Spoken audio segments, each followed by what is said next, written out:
welcome to the Pig and Whistle Tales from Azeroth. As always here at the Pig and Whistle Inn in Stormwind, I go through a variety of subjects with regards to World of Warcraft. So grab a bottle or a pint, sit back and enjoy. Today's subject, we're going to be going over WoW news and more specifically looking at TBC news.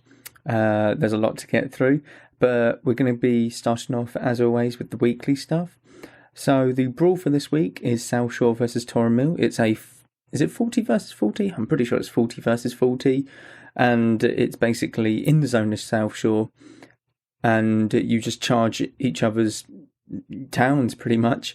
And it's a resource-based game. Not a resource, a sort of health-based game. So you got 200 lives. Once them 200 lives are gone, you win or lose, etc.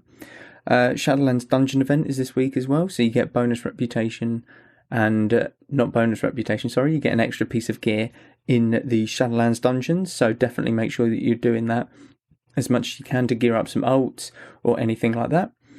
And the mythic affixes for this week are Fortified, Sanguine and Grievous, along with Pride, obviously, as always.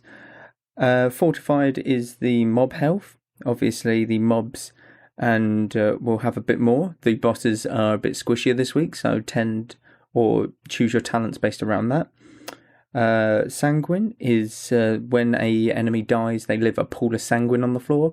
Tanks just make sure the mobs move out of it, otherwise they heal the mobs that are still alive, and they will damage anyone that is in it as well. And Grievous, once you're brought below 90% health, you'll get a stacking debuff on you, and it will continuously stack until you are topped up above 90%. So definitely help out your healer a little bit and maybe just bring some self-heals to keep yourself topped up, and definitely watch out for some mechanics because it can prove devastating to drop below that threshold. And I've just noted a little ladybird next to me. Very nice. The dungeon quests for this week are Necrotic Wake and The Other Side. So make sure you hop into them, get your, however much anima it is, I think it's about 175 anima, I believe, from each quest. So nice 350 anima right there. Definitely pick it up, very much worth it in the long run, week in, week out.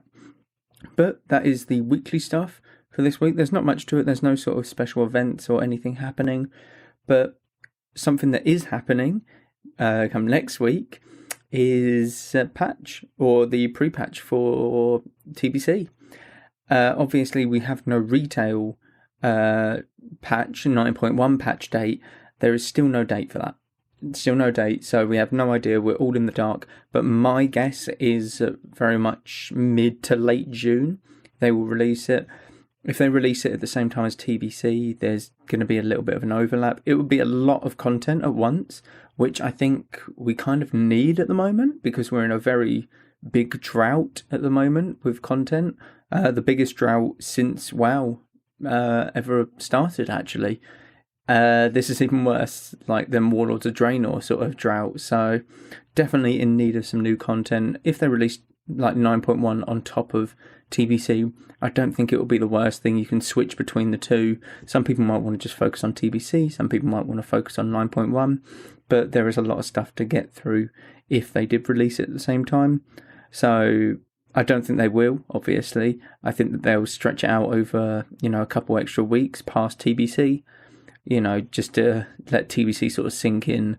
And once, because people will be power leveling to 70, and then it's just, well, what do we do now? That kind of thing. And then they'll release the 9.1. So the pre-patch date, we know it to be May the 18th, and it is for 2 weeks. So June the 1st is when TBC officially launches. For me, it's June the 1st, just barely. It's at 11 p.m. BST, because I live in Britain, England. And for Europe and to the right of the world, if you're looking at a map, it's the 2nd of June in the early hours of the morning. And if we're looking at it from here, it is 11 BST for myself. It's 6 p.m. ETD, so New York City. So it's on the 1st of June at 6 p.m. for New York. It's 3 p.m. for Los Angeles, I believe. 7 a.m. for Seoul, over towards Korea and stuff like that. So it's a global event. It is a global launch, so everyone will get it at that day or at that time. And they've done this in the past. The servers will definitely need layers, I believe. Like they did with Classic, they implemented layers at the very start because obviously you didn't want the game to just crash and not be able to play it. You'll have massive queues, you'll have stuff like that. So the server layers, I think, would be a massive benefit to the launch of TBC, and then they just filter it out as you go along like they did within Classic. I think that's the best way to go about it. So global release obviously is something bold to do because you usually have NA that get it a day earlier, or they get patches a day earlier than what EU do. They always get it on the Tuesday, or the Tuesday for us, and we always get it in the EU and to the right of the world as you're looking at the map on a Wednesday. So I definitely think it will stop a lot less people complaining about NA getting it a lot earlier, but at the same time you've got to contend with the servers not blowing up all at the same time, which I don't think they'll do. I think they'll be somewhat stable. Obviously, if you go back to the launch of Classic, it was very patchy at times, or as soon as you logged in, it was very patchy, obviously, and there were millions of people logging on at the exact same time. I don't think I got DC'd. I think I was one of the lucky ones, but I definitely didn't get DC'd, and nothing really happened in my case. It made the run from Northshire Abbey to Teldrassil a lot easier, though, because you had to run past, you had to run to Stormwind, get the tram to Ironforge, run from Ironforge through Loch Madan, through wetlands, which are mobs that will just one-shot you, get the boat to Darkshore, and then you get the boat to Teldrassil. So I personally never had any problems. It made it actually a lot better for me to run through these high-level zones because the mobs necessarily weren't getting to me. And so it took 10 seconds before they even registered that I was there because it was quite world laggy in a sense.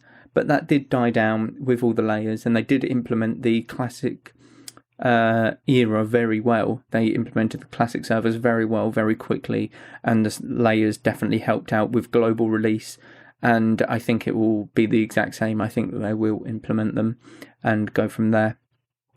So, now the big news. You have multiple things that are coming with TBC, and these are things that people are really not happy about. You have the Dark Portal Pass for one. So what the Dark Portal Pass is basically the boost.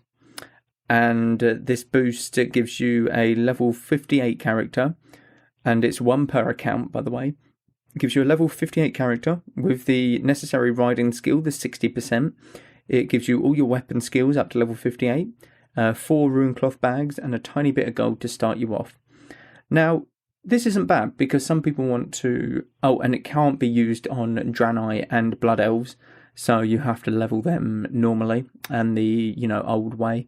But that is not as bad as when TBC pre-patch hits. The XP is reduced by 30%, so it takes 30% less time to get up to where you want to be to enter Outlands. So it's not bad. It's not a bad little starter kit if you are looking to get a new main for TBC, or if you're looking to get a new ult for TBC, like a new main ult for TBC. It wouldn't be so bad, but it's $39.99, or however it is as, your currency.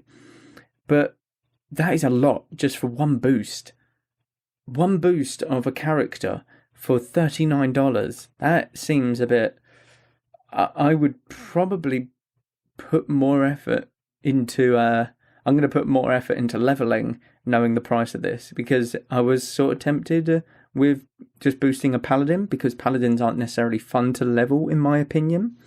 And I want to just get straight into Outland with that paladin, start tanking some dungeons, etc. But if the pass was safe, or if the Dark Portal Pass, the boost, was, say, $10, $15, I think that's a lot more reasonable just to boost one character. But to have it at $40 is absolutely ludicrous. You're boosting this one character, so you need to be really sure that you don't, make the wrong decision in terms of your ult. Like, you think you go back to it a month later and be like, I shouldn't have boosted this character, I'm not having fun. You need to really make sure that you know what character it is that you want to level and play within TBC if you are buying this boost. Now, I for one don't, or my personal experience on it is it's overpriced, obviously. If people are really dedicated to playing that character and they might not have the time to level a new character, but they do have the money to do this boost, then fair enough. That's on them. That is completely their choice. That's their free will to spend their money the way that it is, or the way that they want. Not for me, though. That is way overpriced for me. I think it should be half of that price at the very minimum, or at the very maximum, sorry. And what you get for the boost is fine. I think that's relatively fine, but the price just is way overtuned for me. It seems absolutely ludicrous. I'm not going to buy it personally because I've decided to just go for the leveling process of this paladin that I want into TBC as a main ult. But it's completely someone's choice if they want to buy the boost or not. It's completely their choice. And if you see people running about with this boosted character, don't hate on them. That's how they wanted to spend their money. It's not going to affect you in any way. Sure, they've got a new character. They might have a few bags, the riding skill, but that's it. They get nothing that you couldn't have achieved without spending the money. So you can still achieve what they have, and you probably have with your classic characters. You probably have multiple runecloth bags, or even better runecloth bags. You have loads of gold instead of a tiny bit of gold. You've got 100% riding skill. You have all of your weapon skills maxed out, that kind of thing. So don't hate on the people that buy the boost. It is their right to buy it, and they are fully within their right to buy it, as it is their money. But it is still very overpriced in my opinion, and I don't see why it is this price overall. But at the very maximum, it should be half that price, in my opinion, honestly. I can also see the reason why it's priced high, or I can see potential reasons why it is priced high. Even though it's one per account, if you say want to... Actually, no, I can't. I think there's another thing that I was thinking of, but yeah, it's the other thing that I'm thinking of, and I'll get to that a bit later. So the Dark Portal Pass is the boost, $39.99, overpriced in my opinion, but don't hate on people that buy it, as they might not have the time to level, and they might just want to get into TBC, as it is. Now, the second one is the cloning service. And the cloning service... So when you log on to WoW on pre-patch, you'll have a choice to make. You either stay on your realm and you move into TBC Classic, or you stay in Classic era and move your character to a Classic era realm. Both of these options are free. But if you want to do both options, this is where the cloning service comes in. So you keep your character on that realm, on the current realm that you are on. For my instance, it is Zandalar Tribe. So I will keep my character on Zandalar Tribe and go into TBC to level 70. But if I wanted to go to Classic Era, I'd have to buy the cloning service. And that would clone my character as it is now, and it would put it on that Classic Era server. And to do this is $35 per character, I might add. So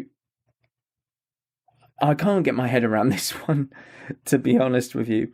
There's one reason in why I think that it can be a possibility, or maybe two. So for one, you obviously don't want people to spend money cloning their character if they really weren't dedicated to that character, because you can clone your character to the server and then that character might just be left there to die for forever, pretty much.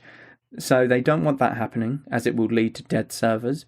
And the other reason that I can think of is if you clone multiple characters, then, because they actually haven't confirmed or confirm this, but if you can clone the same character, that would be hilarious. Like, I can clone 2 of my max level mages, like the same ones. So it seems a bit weird that they would allow that. They haven't actually specified if you can or not, but it would be to stop gold inflation, I would think. So what you can do is clone all of your characters, delete them, and basically you'd send the gold over to one of your characters on this Classic Era server. So you clone the character, send the gold over, delete the character, and then you clone the character again, send the gold over, delete the character. And this is what gold buyers or gold sellers could possibly do.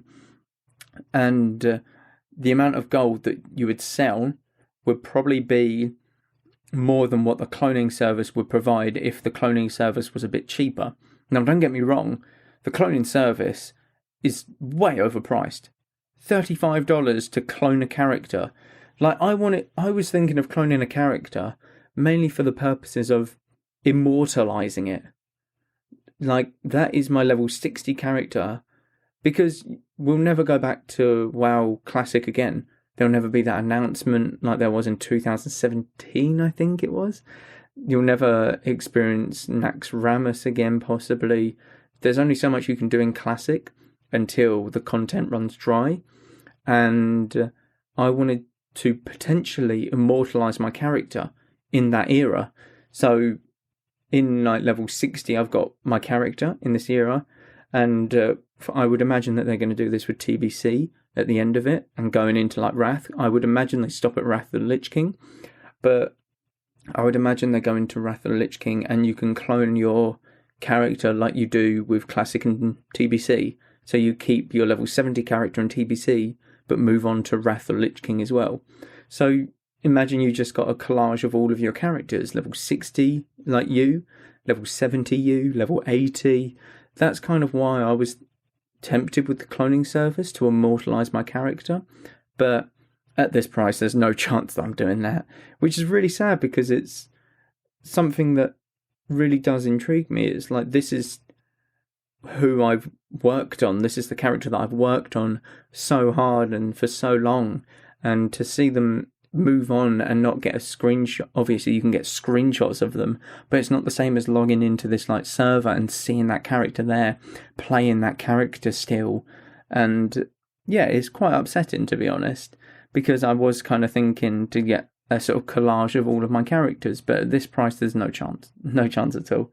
Again, the only thing that I can think of with the price being this high is the gold sellers, but even then I don't think anything will really stop gold selling on anything. This is just way overpriced to copy a character if you want the cloning service.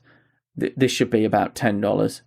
This should straight up $10, $15 at the very max, $20 if we're unlucky. But way they've gone off the rails with this.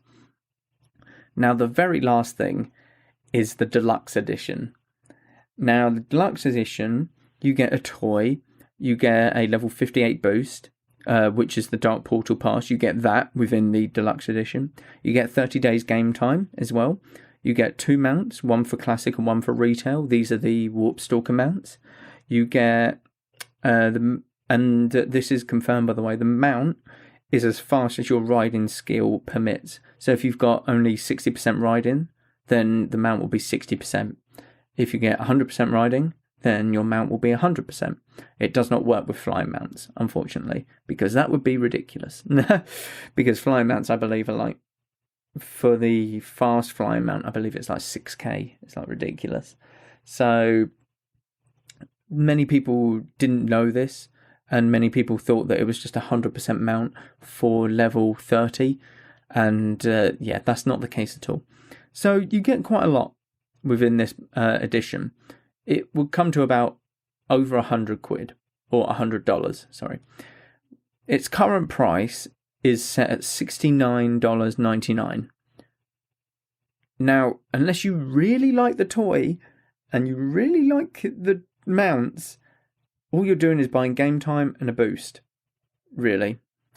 And it's not the best price, I will say that. The amount of backlash that has hit Blizzard with this pricing is absolutely ludicrous. So my first thoughts on it are it doesn't really bother me. So obviously the mounts are nice, the toy is nice, the boost and stuff. The game time is very nice to be thrown in there. If I wanted it, I would buy it. That is if I really wanted it. But for that price, I'm not going to buy it. But for the people that do buy it, again, they have to be very committed to buying it. They want either the game time out of it, they want everything out of it. They want to spend their money their way, and if that's the way they want to spend their money, that is by all means on them.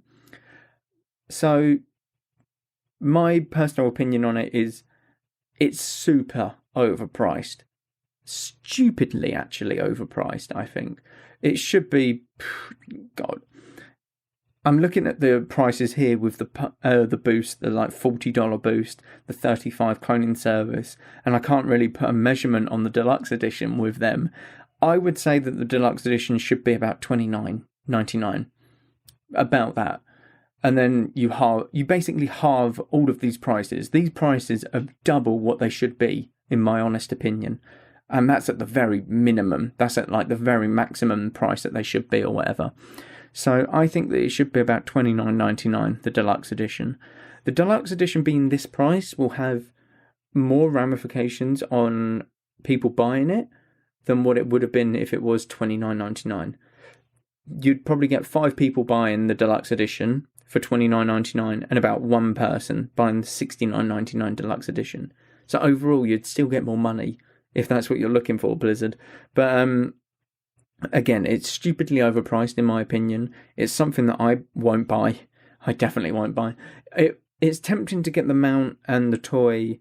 The boost is also very nice. Game time is also just amazing to have in there, 30 days. But at that price, it's not worth what is currently in that deluxe edition for me, anyway. They would have to throw in something like extra there. Maybe like a personalised thing sent to the account, or like a personalised just something, like a statue maybe, like a mini sort of statue, mini figurine that you get with the deluxe edition. Something like else, because that is way too much for what is in that bundle for me. But it doesn't affect me. That's the main thing about it. Many people have been upset about the price, and rightly so. But many people are also upset because people will buy it. And, like, I don't understand that. Maybe because the only reason that I can think of is people might think that, you know, it might keep these sort of things at high prices.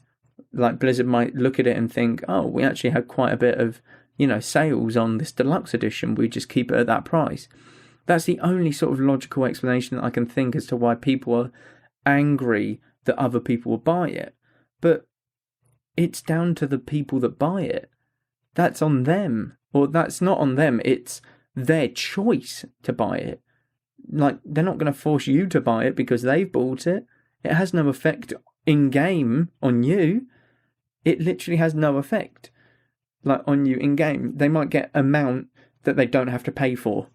They still have to pay for the ride-in, but the mount is the lower cost. I believe they flip it around in TBC.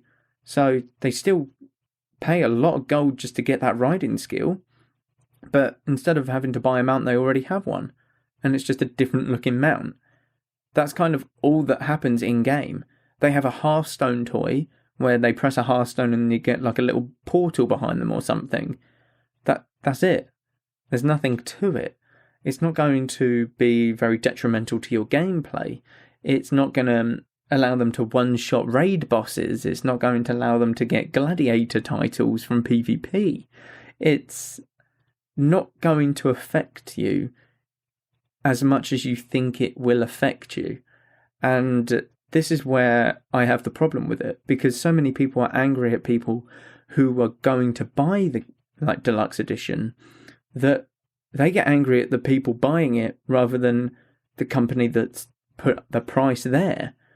So suddenly you're getting yelled at for buying this like deluxe edition when it's just something that you thought it was cool when you wanted, because you wanted that within your World of Warcraft experience. You wanted that Hearthstone toy. You wanted this mount. It looked really cool. And it's something that spices up the game for you. But you're getting held abuse at by other players, all because you've got a different type of mount. It's like being in like school and you're getting bullied for just being you. You're just getting bullied for having a different hairstyle. You're getting bullied for having a different backpack or pencil case or something stupid. So I don't quite understand why people are getting angry at like the people wanting to buy the deluxe edition. I understand why they're getting mad at Blizzard because of the price, like being ridiculously overinflated, and that's an understatement. But you shouldn't be taking it out on the other players, on the players that buy the edition, because it's not going to affect you. It's on them if they want to buy the edition for their own money that they've made. You're trying to tell someone to not use their money that they've earned to buy something. That's like them telling you to not buy something with your money, and it's just a bit ridiculous, really, because all you want to say to that person who tells you not how to spend your money is, piss off, that's my money, I can do what I want. Well, this is their money, they can do what they want with it as well, and if they choose to buy the deluxe edition, that is on them. So just don't get angry at the players who buy the deluxe edition. If you are angry about the deluxe edition because of the price, it's Blizzard that have put the price up, and it is on them to change it. It is on us to sort of look towards them and say that this is ridiculously overpriced, and they either have to acknowledge that the prices are ridiculously steep, or they just shut us down. They'd be like, no, it's fine, the price is staying as it is, that kind of thing. Just don't get angry at other players who want to buy the deluxe edition, because it doesn't affect you in game. It literally doesn't do anything to you, and it's not a nice thing to the other players who have bought this edition. So please don't be that person just flaming like the buyers of this deluxe edition. If you have problems with it, you go to the Blizzard forums or whatever, and you make your thoughts be known there, because that's where something will get done about it. Hurling abuse at other people within the game who have bought this edition is not going to do anything. You're just getting angry, for one. You're upsetting just another human being who wanted to play the game their way, and they spent their money their way, that kind of thing. Then there was no need. You ruin part of their day, and it's not needed, really. So it's a bit of a downer that the prices are ridiculous, that they've set this up, because it's causing a load of issues within the community of WoW. It's causing people to just get pissed off, it's causing people to just get annoyed at each other, stuff like that. So the price is ridiculous. I really, really hope that they look at these prices before pre-patch goes live. It's very unlikely. It's 5 days, I think, for me. It's so unlikely that the pre-patch will, or that the prices will get dropped before then. But I can only hope. That's it, really. You can only hope that these prices, they're looking at it, they've seen the backlash from it, and they think, okay, we've got to lower this. This is actually a bit ridiculous. But only time will tell with that. Just don't go hating on other people who buy these things, because it is their money, it is their choice. If you have the problem, go to the forums and seek like a resolution there. Don't, get angry at other community people within, or other WoW players within the community for doing this. It's just not worth it to you and that other person. But sorry, it's a bit of a downer, but that is the news for pre-patch. That is the biggest news out of Blizzard this week, pretty much. It is these prices, and I can see why everyone's got, such a ball ache about it, because it is ridiculously overpriced in my opinion. I'm obviously not going to start hurling abuse at people for buying it. It is their choice. But for me, it's ruined it. It ruined sort of the immortalization of my characters for the cloning service. I've got to now put more time and effort into leveling my character instead of just heading straight into TBC, so I lose a bit of time doing other things. And the deluxe edition, there's so many cool things in there that I do want, but the price is just way inflated, for my opinion, for what you're actually getting, which is a bit of a shame, because it is a cool little bundle, just way too overpriced. But that will do it for this week. Thank you all very much for listening, as always. Thank you all very much for your support on the latest podcasts, by the way, because we've actually hit 2,000 downloads over the entirety of it, so I'm really happy about all of that. I can't thank you all enough. Please head over to the Pig and Whistle website. We've got all the social medias there, the YouTubes, Twitches, and definitely check out the Pig and Whistle Patreon as well on the website. Thank you all very much for listening, and go with Valor, friend. Goodbye all.